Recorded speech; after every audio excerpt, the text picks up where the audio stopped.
वो कहते हैं ना कि मन के हारे हार है, मन के जीते जीत। आइए सुनाते हैं एक कहानी एक छोटे सी राज्य की। एक बार की बात है कि उस छोटे से राज्य पर न बगल के राज्य के बड़े राजा उस राज्य पे आक्रमण कर दिया। ये आदेश भिजवा दिया कि हम तुम्हारे साथ युद्ध करना चाहते हैं। उस छोटे से राज्य के राजा के पास ये आदेश पहुंचा तो वो देख कर के ये बहुत घबरा गया, क्योंकि वो राजा जो युद्ध करना चाहता था वो बहुत विशाल था। उसके पास बहुत शक्तियाँ थे, बहुत हाथी घोड़े तो बहुत तादाद में सैनिकें उसके पास मौजूद थी, और ये पॉसिबल नहीं था कि उससे लड़ाई करके ये राजा जंग जीत पाए।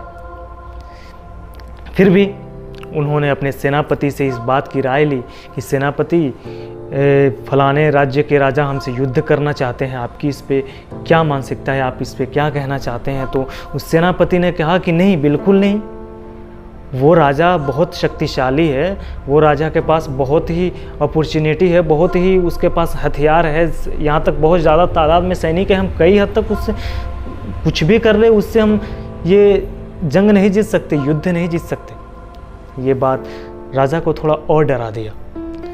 उसी राज्य में एक महात्मा जी रहते थे जिसे राजा ने बहुत ही प्यार से बहुत मानते थे। राजा पहुंचा उस महात्मा जी के पास और अपने समस्या को बताया कि महात्मा जी, ऐसा ऐसा बात है, वो राजा हमसे युद्ध करना चाहते हैं और हमारे सेनापति का कहना है कि हम उससे युद्ध नहीं जीत सकते। बहुत ही तादाद में उनकी फ़ौज है, उनके पास हाथी घोड़ा तोप सब कुछ है जिससे वो जंग में इस्तेमाल कर सकते हैं। ये बात महात्मा ने सुना तो कहा कि ये काम करो, तुम उस सेनापति को जेल में डाल दो। ये बात सुनकर के थोड़ा अचंभित हुआ राजा कि जेल में डाल दो, ऐसा क्यों महात्मा जी? तो महात्मा जी ने कहा कि जो इंसान अपने मन में ही हार चुका है वो जंग कैसे जीतेगा, युद्ध कैसे जीतेगा। तो वो बोला कि ठीक है, मैं अपने सेनापति को जेल में तो डाल दूंगा, लेकिन हमारे सेना का नेतृत्व कौन करेगा? तो महात्मा ने कहा कि उसकी नेतृत्व मैं करूँगा। ये सुनकर के राजा थोड़ा सोच में पड़ गया, इस सोच में कि महात्मा जी कभी युद्ध के बारे में कभी जानते नहीं है, कुछ जानते नहीं है, और वो सेना का नेतृत्व कैसे कर सकते हैं। लेकिन राजा के पास दूसरा कोई ऑप्शन था नहीं, उसने इस बात पे हामी भर दी। पूरे सेना को बुलाया गया और महात्मा जी उसके नेतृत्व के लिए निकल पड़े। युद्ध का वो दिन आया जब युद्ध करने जाना था। तो एक महात्मा जी सेना से बोले कि वो मंदिर दिख रहा है, उस मंदिर के ऊपर मैं जाता हूँ और भगवान से पूछ करके आता हूँ कि आखिर ये युद्ध हम जीत पाएंगे कि नहीं। सेना ने सुना तो बोला कि महात्मा जी, वो भगवान जी एक पत्थर हैं, वो आपको जवाब कैसे दे सकते हैं कि हम ये युद्ध जीतेंगे या नहीं। बोले कि टेंशन मत लो, वो मैं तपस्या किया हूँ, उनकी इतनी तपस्या किया हूँ, मैं जानता हूँ उनके अल्फाज, उनके लैंग्वेज में समझता हूँ। तो सेना ने बोला कि ठीक है, जाइए। महात्मा जी गए उधर से, 10 मिनट के बाद उधर से लौटे। सेना ने पूछा कि क्यों भगवान जी क्या कहें, युद्ध जीतेंगे या नहीं।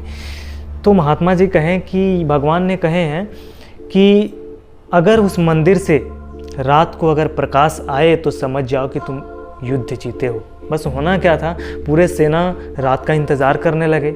हुआ ऐसा कि प्रकाश उस मंदिर से आया।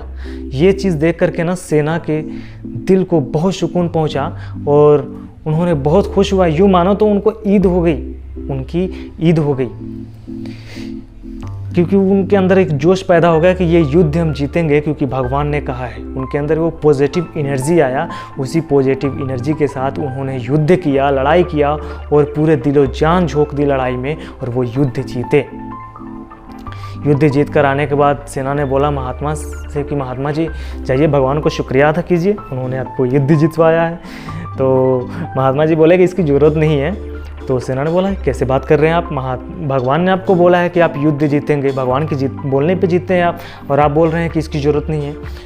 तो बोले कि भगवान ने तो बोला है, वो बात ठीक है, लेकिन वो प्रकाश जो आया उस मंदिर से वो भगवान ने नहीं, वो हमने जाकर जलाई थी।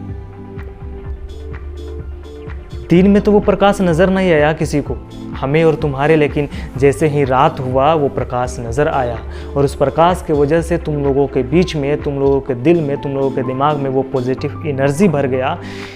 तुम्हारे पास वो हथियार बन गया, ना चाहते हुए भी वो हथियार बन गया, क्योंकि भगवान ने हमको कहा है कि हम लोग जीतेंगे और हम लोग कैसे भी जीतेंगे। उसी पॉजिटिव एनर्जी के साथ तुमने लड़ाई किया और तुमने जीता, क्योंकि तुम ये युद्ध पहले अपने दिमाग में जीत चुके थे। दोस्तों हमें हमारी भी ज़िंदगी में ऐसी परिस्थितियाँ आती हैं जो हमको लगता है कि इस चीज़ को, इस काम को हम नहीं कर सकते, इस चीज़ को हम एफोर्ड नहीं कर सकते, बट आपके लिए उसके लिए कुछ होने की ज़रूरत नहीं है। मेंटली स्ट्रांग होना, पॉजिटिव एनर्जी, पॉजिटिव वाइब अपने अंदर क्रिएट करने की ज़रूरत है। और वो चीज़, और आप अपने आप को सुबह को 10 मिनट दे करके, 10 से 15 मिनट दे करके वो ये स्किल अपने आप में डेवलप कर सकते हैं मेडिटेशन के तौर पे। बस 10 से 15 मिनट में मेडिटेशन कीजिए, पूरे फोकस के साथ ये स्किल आपके अंदर डेवलप हो जाएगी। ये कहानी आपको कैसी लगी? उम्मीद करता हूँ ये कहानी आपको पसंद आई होगी।